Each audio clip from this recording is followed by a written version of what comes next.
High guys, welcome to my channel. आम्ही चाललो आहे स्वामीनारायणला, कारण मला आज सुट्टी होती. तर ह्यांनी म्हणले की ठीक आहे, चला आपण जाऊन येऊया. तर आम्ही निघालो आहे स्वामीनारायणसाठी. पुण्यातलं स्वामीनारायण मंदिर खूप प्रसिद्ध आहे. तुम्ही पुण्याच्या जवळ कात्रजजवळ राहत असाल तर प्लीज या, विजिट करा. खूप छान मंदिर आहे. हे बघा, ते गेले तिकडे पार्किंगसाठी. मी लांबनच व्हिडिओ घेतला आहे स्वामीनारायणचा. खूप छान मंदिर आहे आणि खूप मोकळी जागा आहे. आम्ही आतमध्ये निघालो.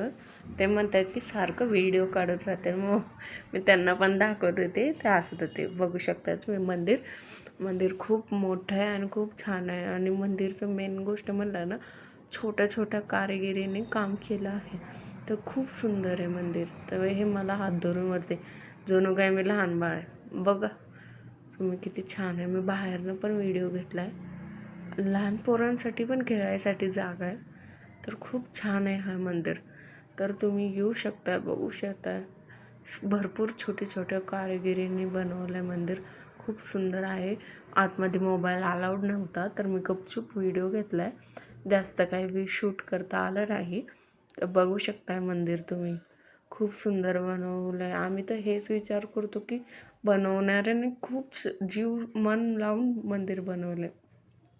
कारण प्रत्येक जागी छोट्या ठिकाणी असं डिझाईन केलं आहे. कारागिरी कुठली जागा मोकळी नाही. तर मी लांबून व्हिडिओ घेतला आहे मंदिरचा आणि खूप मोठी जागा आहे. असं पण नाही छोटी आहे, खूप मोठी जागा आहे. तिथनं आम्ही बाहेर निघालो. आमच्या घरातला धूप आहे ना, ऑलमोस्ट संपलं होतं देवाचा.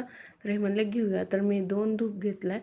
तिथून आम्ही ह्यांचा मामाचा फोन आला होता, तर त्यामुळे आम्ही तुळशीबागेसाठी निघालेलं आहे तिकडं सोन्याच्या दुकानात. आणि तिथून दगडूशेठला मग थोडीफार शॉपिंग केली आणि मग घरी आलो. मग भेटूया नेक्स्ट ब्लॉगमध्ये. Bye bye. आजच्या दिवसासाठी बस एवढंच.